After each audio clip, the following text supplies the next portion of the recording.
This is the Detroit Sports Podcast Network. Detroit is the greatest!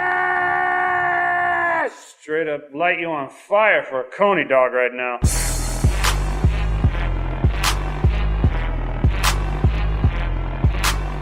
Darren McCarty comes back with Neiman on front of him. McCarty draws. McCarty in. McCarty scores!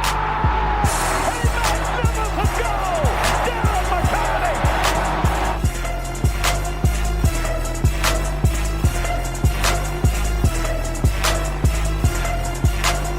Stafford takes, throws, end zone, Calvin, touchdown, Detroit Lions! Welcome, everybody, to another episode of the Motor City Sports Rant.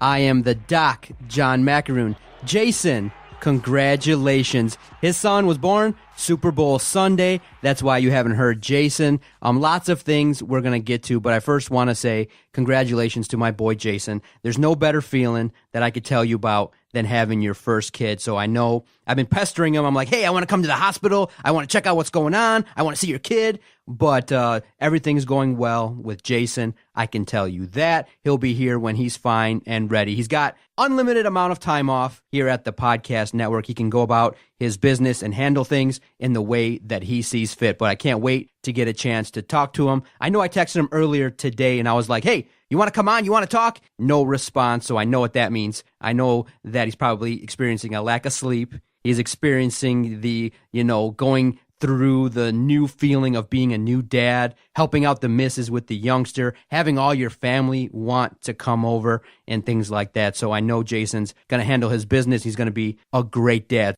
And I look forward to the day where Jason comes back to the studio. We get a chance to talk about him being a proud papa and, raising his new infant son. It'll be a great day for us. But unfortunately, we do got to talk about the passing of Mike Ilitch, a great Detroit sports owner. I've been listening over the weekend to all the stories about Mike Ilitch and his ownership of the Tigers and the Detroit Red Wings, and it's just been kind of a sad weekend around town, and many of us are kind of reflecting. So what I did was I reached out to Sean Baligian because I wanted to kind of get his sense and his thoughts and feelings regarding the passing of Mike Ilitch. So I'm going to dial him up, and we'll have a conversation about Mike Ilitch, his memories, his thoughts and feelings regarding a great Detroit sports owner. Stay with us. As advertised, on the line, the pre- and post-game host on WJR for your Detroit Lions, Sean Baligian, joins us. I know the topic is a sad one, but it's always nice to have an opportunity to talk to those in the know. Sean Baligian, thanks for joining us on the Detroit Sports Podcast Network. Yeah, nice to talk to you again, and you're absolutely right. I mean, what can you add to the wonderful things that have been said about Mr. Ilitch? The one thing that always jumps out to me, I think you know this, I'm a lifelong, quote-unquote, hockey guy, and I mean, what he did for the game of hockey is immeasurable. And I'm not just talking about the Detroit Red Wings. I'm, talking about with Little Caesars and just so many things for the game of hockey. So, he's a guy that is always going to be revered, I think, in the hockey community. And, I think the comment can be said. You can't say Little Caesars without thinking about pizza and hockey now. I mean, really, that's the way that, he kind of laid a legacy down and everything. So, that's one good thing that's going to last a long, long time, even after the sorrow of his passing. Many people are going to remember where they were when they heard the news. Now, by all accounts, everybody knew this day was coming. His health had been in decline for the better part of several months. I was at Callahan Hall watching the Oakland-Detroit game. Where were you when you heard the news, and what source did you find out about the news of the passing of Mike Ilitch? I was at a hockey game. As fate would have it, I do a lot of stuff with the MHSAA, and I was at the Northville-Brighton hockey game, and I got a text from a buddy, and, it was just one of those things, in incredible sorrow. No doubt about that. You're like, because as you mentioned, he had been in failing health for seemingly a long, long time, and you knew it was coming. It just doesn't make it any easier. And then about 5 minutes after that, I actually got a call from Jennifer Hammond at Fox 2, and, she asked if I could come on, and they were doing a tribute to Mr. Ilitch that evening, and she asked if I could come on and do something with Dan Miller and everything. So I obliged. And as you said, you'd rather be talking about something else, but I'm glad that so many people have so many positive, memories of that guy. I mean, it's amazing. I mean, just so many people are just talking so positively about him, and rightfully so. Now, Sean, I came into loving the Red Wings early on in the mid-'80s to late '80s when the Red Wings had those great series versus the Edmonton Oilers, when the Red Wings were, a team that had struggled in the past, but then were on the come-up going into the '90s. And many people, that listen to this podcast don't remember the Dead Wings era. And Mike Ilitch bought the Red Wings from Mr. Norris, and then he began his, legacy in turning things around. But for those that are young, for those that don't remember, because the Red Wings have been in the playoffs now for the better part of 26 years, the Red Wings had struggled at that time. And just kind of take us through his initial time owning the Detroit Red Wings. Well, they were a disaster. I mean, there's no other way to say it. The franchise was a disaster. The Dead Wings was a very common refrain amongst a lot of people, as you well know. And, it doesn't mean that even early on in his tenure, that there weren't some mistakes. There were. They tried to make a splash by signing a few big-name college players, and it didn't actually work. But, within 5 years, as you mentioned, I always will hold a soft spot in my heart for that 86-87 season. My buddies and I, that was right around the time we got our driver's license, and we got season tickets, and you could go sit wherever you wanted in that rink. Honestly, I mean, it was the best deal in town, and you could sit wherever you wanted in that rink. And all of a sudden, in 86-87, they caught fire and they win a couple of playoff series. And next thing you know, there they are at the time. Obviously the Campbell Conference as opposed to the Western Conference, the Campbell Conference Finals against the mighty Edmonton Oilers, and to get there 2 years in a row. What was incredible, and slowly but surely, it started to build back up, and the Joe became a place to go to and everything. And they took a step back in the 90-91 season, and then Brian Murray came on board, and later Scotty Bowman came on board, and the rest is history. But the groundwork that Jimmy B laid, and later, as I mentioned, Jacques Demers did a good job, and Brian Murray and Scotty Bowman. It all started with an owner that just would not accept losing. He wouldn't accept it. And, that was the coolest thing. And he went out of his way, hey, I'm going to spend this way, and we're going to, make moves like this and everything. And I mean, what more could you ask for? I think what's interesting about it, you hear so many people that have played for Mr. Ilitch. I mean, the reverence that they have for him is incredible, and rightfully so. Again, this is a guy that showed that he was willing to do just about whatever it takes. And, like everybody else, I'm sad it didn't pan out for the Tigers, because he wanted that so badly. Gosh, he wanted that championship so badly. But certainly it wasn't for lack of trying. Yeah, and everybody talks about the fact with the Red Wings that he was able to kind of let people do their jobs. He was able to bring on a management team that, throughout the mid-'90s kind of got close. And I think what made it so special when he was finally able to hold the Stanley Cup from Steve Yzerman was the struggle, was the overtime goal to lose a series versus Toronto, was a season where you had a lot of points and you lose in an upset fashion to San Jose. So that made it so much more special in 1997 when a season finally came to fruition and it all culminated together in that moment. And you don't see a lot of owners that were so prideful and so happy to win the Stanley Cup. And I think a lot of people, myself included, will always remember the moment when Yzerman walked over to the bench and gave the cup to Mr. I.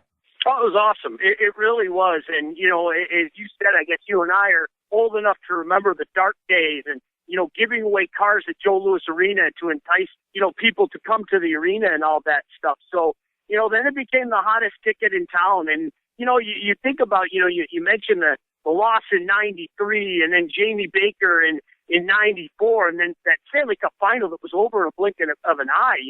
I think the 62-win season, there were some people that thought, okay, maybe the Red Wings' window of opportunity is closed. When they got beat by the Abs in that now infamous 6-game series, boy, were people wrong. And 97, that wasn't a great regular season by any stretch, but they got to the playoffs and they got themselves right, and then still to this day, the last team to go back-to-back is the 97 and 98 Detroit Red Wings. I think that really says a lot. And the groundwork was laid, obviously, for, the moves that culminated in the 2002 championship. And, boy, 2008 now seems so long ago, but the 2008 championship as well. And, again, when you have ownership that is willing to do whatever it takes and even suffering some losses, I think people forget that, Mr. Ilitch suffered some losses in some of those seasons as well from a monetary standpoint.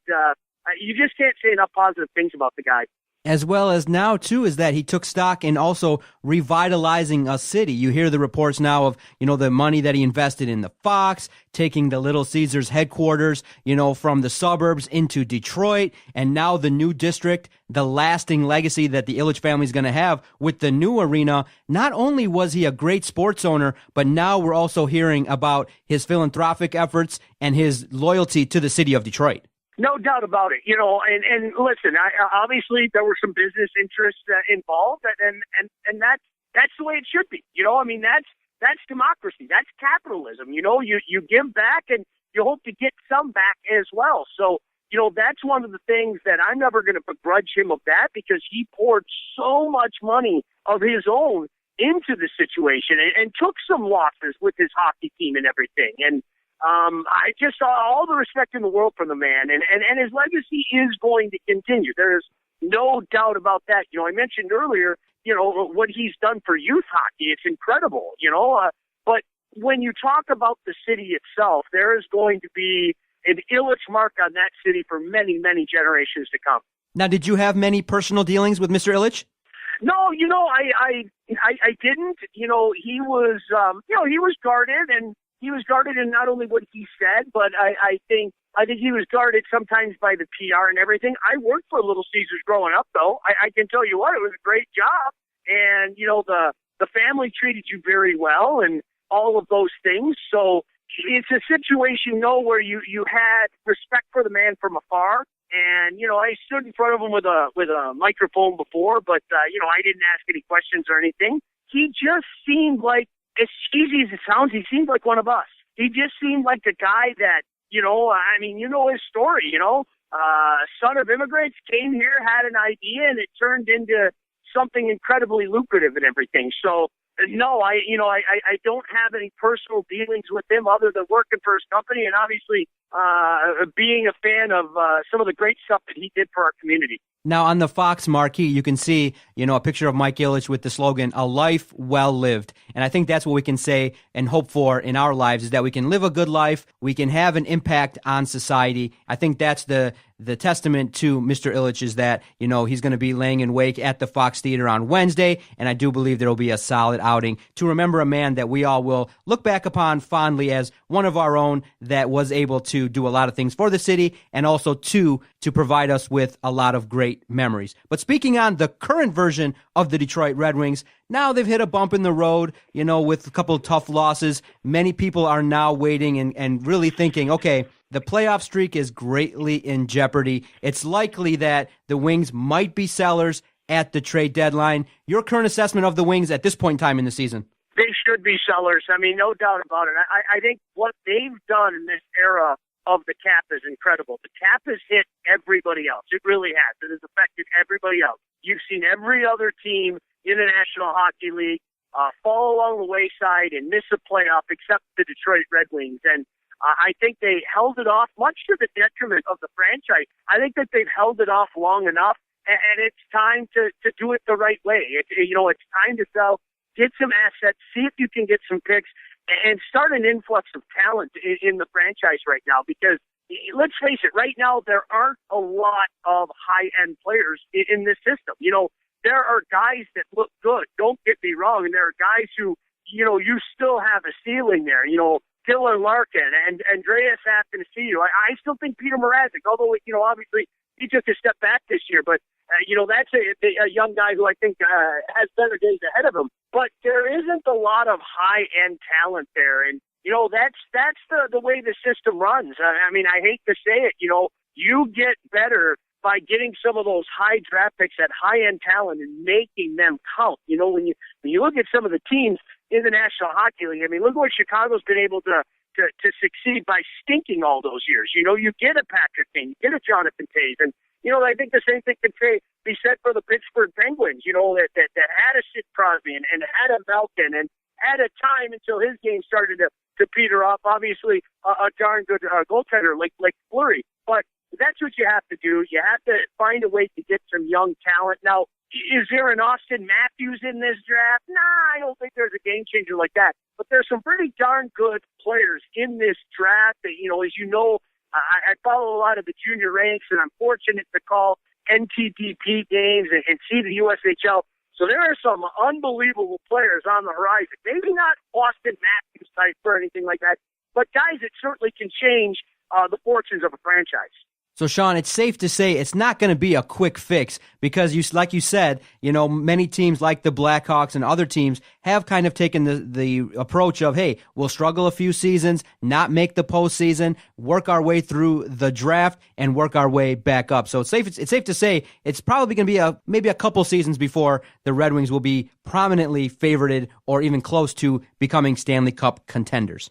Yeah, I think so. I know people don't like to hear it, and that's the way it is. I think, number one, they have to do a better job of getting, you know, some high-end talent in here. And number two, they have to do a better job of getting creative. I think, you know, when you take a look at all the guys that, you know, I think Red Wing fans thought were going to be something special in the last few years and everything, why didn't you trade some of those away? Why didn't you say, all right, we're going to bet on this guy, we're going to bet on this guy, but let's move this guy while his value is high and everything. And unfortunately, there have been too many players like that. You know, I think, you know, for as much as we heard about Tatar, as he really became the prominent player, you know, for as much as we heard about Gus Nyquist, and the league is definitely going to let Gus Nyquist know some stuff, as you well know. Gus has never turned into a player. I think, you know, you look at a guy like Polkinen, he never turned. Well, those are guys that you could have traded off to get some assets or to get some picks and everything. And, you know, unfortunately, they put a lot of faith and trust in the Red Wing way and the way they do things. But for as much respect as it should get, and it should get a lot of respect for all the years of staying afloat, the cap eventually is going to catch up to it. And I think that's what we're living through right now. And I definitely want to look at some of the positives. I mean, they are hanging in there. They are playing a little bit better brand of hockey, and many people are looking at the production of Athanasiou, and a point that was brought up earlier today was he's got as many 5-on-5 goals as some of the top names in the entire NHL, and he's playing far fewer minutes. Athanasiou, what do you see his ceiling potentially could be? I've been a fan of his. You know, I was fortunate enough to see him back when I was doing Ontario Hockey League, and there's no substitute for speed. And, you know, when you got speed and you got hands, you know, the sky's the limit. I know what some in the Red Wings franchise will say, that, you know, he has to get better, you know, on the defensive side of things. You know, I don't think he's a complete defensive liability or anything like that, but, you know, that'll come with time. I think that happens with a lot of young players. You know, it's an offensive-minded, you know, sport, and especially when you have a lot of high-end talent, I think it takes some time for guys to kind of learn about those defensive responsibilities. I think we lived through one with Steve Yzerman. Now, don't get me wrong, I'm not saying that Athanasiou is going to become Steve Yzerman, but I think the point remains that, you know, this was a guy that had to play a two-way game, and especially now in this league when you're talking about the cap era, you know, you really do have to play a 200-foot game. But with that being said, that doesn't mean that Andreas Athanasiou shouldn't be here. When you don't have a lot, I think what you should do is you should give what you do have ample opportunity to show itself. And I think moving forward, that's what they should do with Mantha and Athanasiou and a lot of the younger guys. You know, all right, let's show what they have and everything, and we can work on the 200-foot game. It's a process. It really is. You know, I mean, development doesn't really stop until you're well into your 20s. So we'll see how that plays out. Sean Baligian, you can follow him on Twitter at Sean P. Bali, SEANPBALI. Now, I'll get you out of here on this. Should the streak come to an end? Because you know the Red Wings have been in the postseason now for the better part of 26 years, the entire reign almost of Gary Bettman being the commissioner of the NHL. Do you feel like yourself, the fan base, will be ready by that point, by the time this season ends, to accept the fact that this streak is ending? Because it is one that many people do take pride in, but I do believe this season probably it will come to an end. I I think so, and I hope that people put it in its proper context. It's a phenomenal streak. I mean, it really is. When you're talking about doing this over the course of different eras, you can't say enough positive things.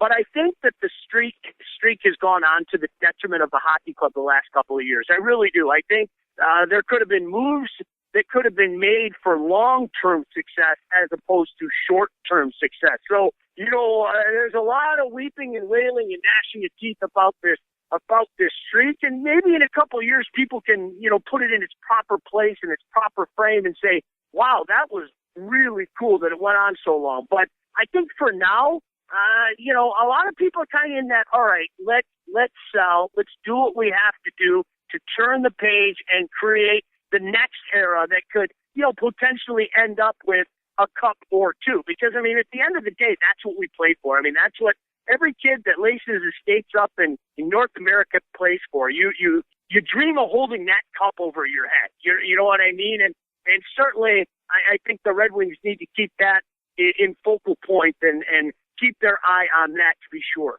Sean, thank you so much for your time. I greatly appreciate on days like this when we want to talk about hockey, get some perspective, that you are readily available. It means a lot to me and Adam here at the Detroit Sports Podcast Network. We look forward to future chats down the line. Yeah, call anytime, guys. Best of luck, huh?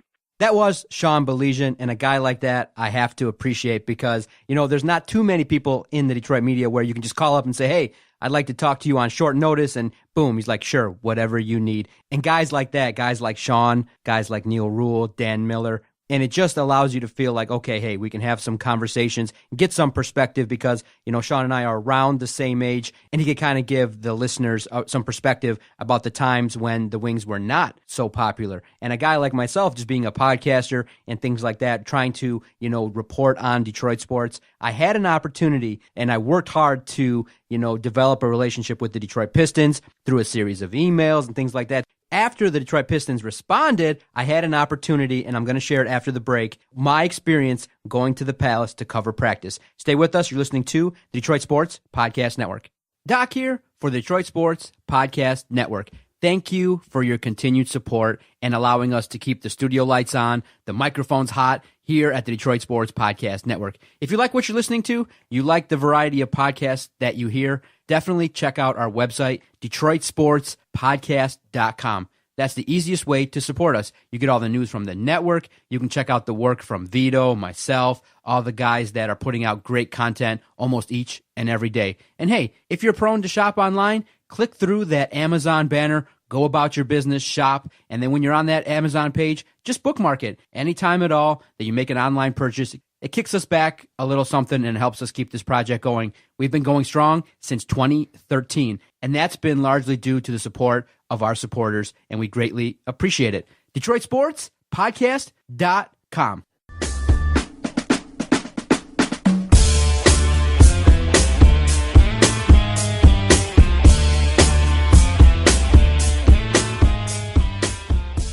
DetroitSportsPodcast.com. The website is the hub of the operation. It's where you can go to listen to all the shows. It's where you can go to check out the news and happenings here on the network. And it also allows us to go out there and develop these relationships with the PR staffs of the professional teams. And so being that I started out covering college basketball, I am a fan of all sports. I'm a fan of competition. And similarly to Mike Ilitch, I like to win and I hate losing. So with the Detroit Sports Network project, we have now a platform that has kind of grown over the better part of the last 4 years. We're working hard to develop this platform, and an opportunity that has presented itself was to go out there and cover practices, cover games for universities and the professional team. So after a series of emails, I was able to develop a relationship with the PR staff of the Detroit Pistons.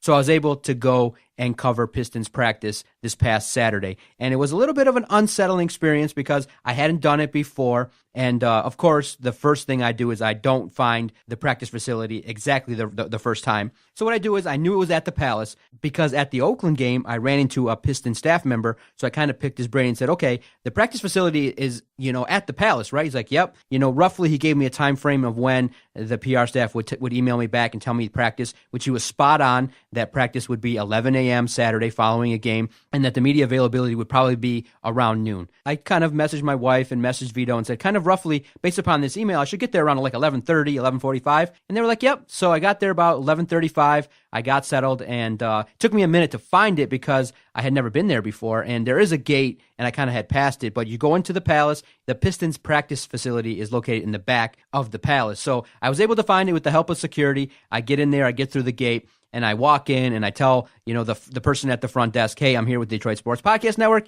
and he directs me right into the press room.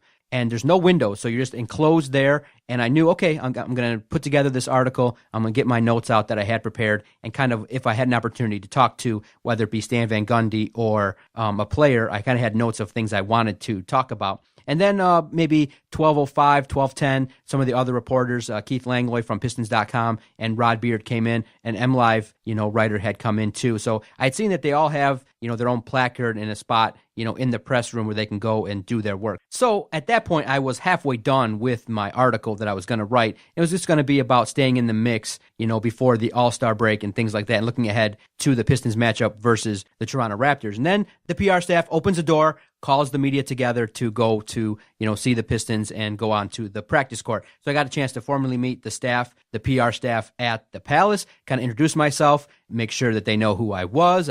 He was very welcoming. We go to the practice court, and right away, you kind of see that it's at the tail end of practice. They're not going to just let you go and watch the intricate details of a Pistons practice, but right away, you go, and then you go and you have what they have is like a Pistons.com, like a banner there where you can go, and the media will gather around, and then the coach came, Stan Van Gundy, and he just started addressing the questions from the media. And at that point, having asked questions of Greg Kampe, having asked questions of Bakari Alexander, and then, I got a chance to talk to my first NBA player at the Oakland game, Kay Felder, where I just went up to him and said, hey, I'm with Detroit Sports Podcast. Can I just have a minute of your time? I'd love to talk to you. Being that you're such a strong supporter of Oakland, and it is the Metro Series, can I have a few minutes? And he was very welcoming, and I just started firing off questions to Kay Felder. And so doing the one-on-one podcast and reporting on Oakland, it kind of made it very comfortable where Stan Van Gundy was just kind of answering the questions. And so I fired off two of them, and one of them made the free press, video and things like that. But I will say it is a little bit intimidating if you're new, because the PR staff is standing right there behind you,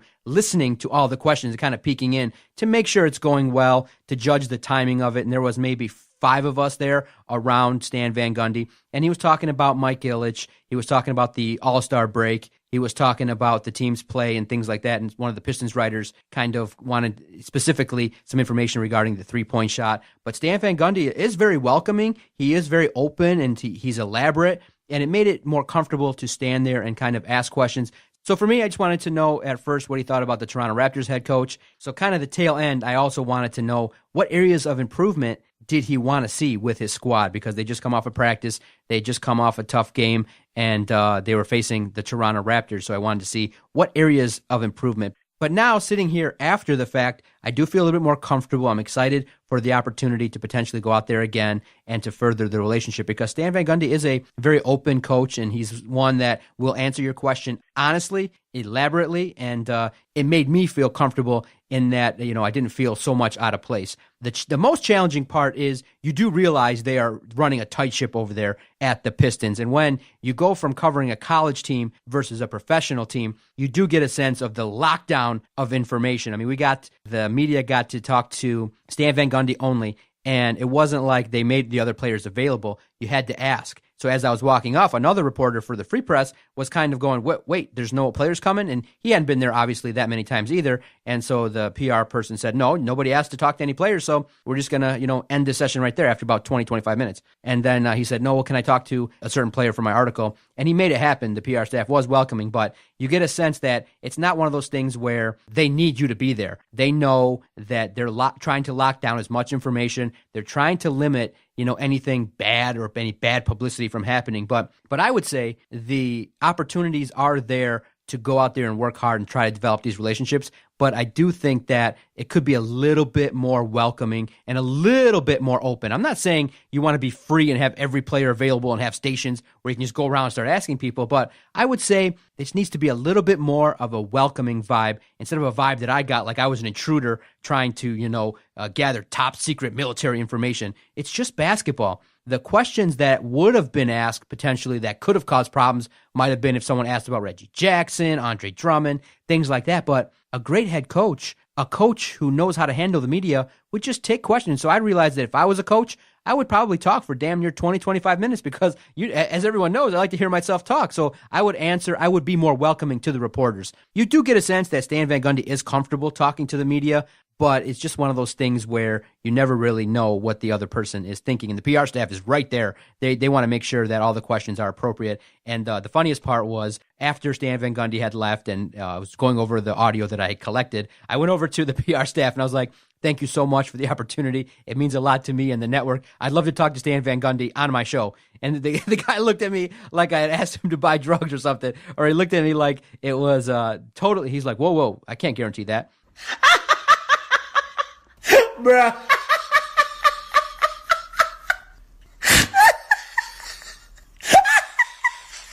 And I said, no, I just wanted to make sure that if I would like to start that process that I go through you. He's like, yeah. And I said, listen, we do a podcast. We're broadcasting 6-7 days a week. We're going out here. We're trying to cover the teams. We're trying to write good articles. Vito's damn near carrying the writing division of this fine network. And he's trying to teach me how to write concisely in a professional manner. So it's one of those things where it was a great opportunity. And hopefully my excitement came through, through the article and through the social media platform that we have via our Twitter page at Detroit Podcast. But I'm going to wrap this bad boy up. I do miss talking to Jason. He did not even get back to me, that fool. But I bet when he does get back to me, he'll tell me that he was sleeping or that he was entertaining guests. It's one of those things, Jason, where the seat's going to be warm and it's just waiting for you to get back. Thank you, everybody, for listening. Thanks to Sean Baligian. I greatly appreciate his time and his perspective on Mike Ilitch and the current Detroit Red Wings. You can follow the network on our Twitter page at Detroit Podcast. You can go to DetroitSportsPodcast.com for all the happenings at the network. To listen to all the shows, you can just live stream it right there. Go to the website, click through. You can click on all the banner links and all the things like that to help support the project. And if you're looking for, any Detroit sports tickets or tickets to anything that you enjoy, just click through the ticket banner and that helps us greatly. Thank you so much. I look forward to chatting again with everybody next week on the Motor City Sports Rant. See you, everybody.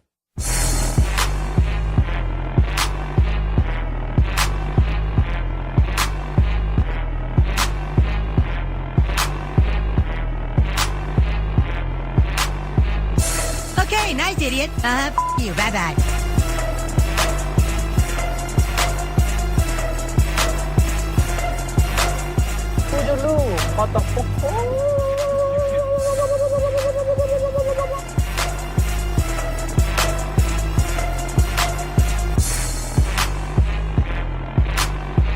Good day, sir.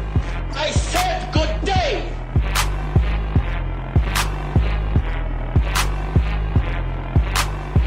All right. Take care now. Bye-bye then. Loser.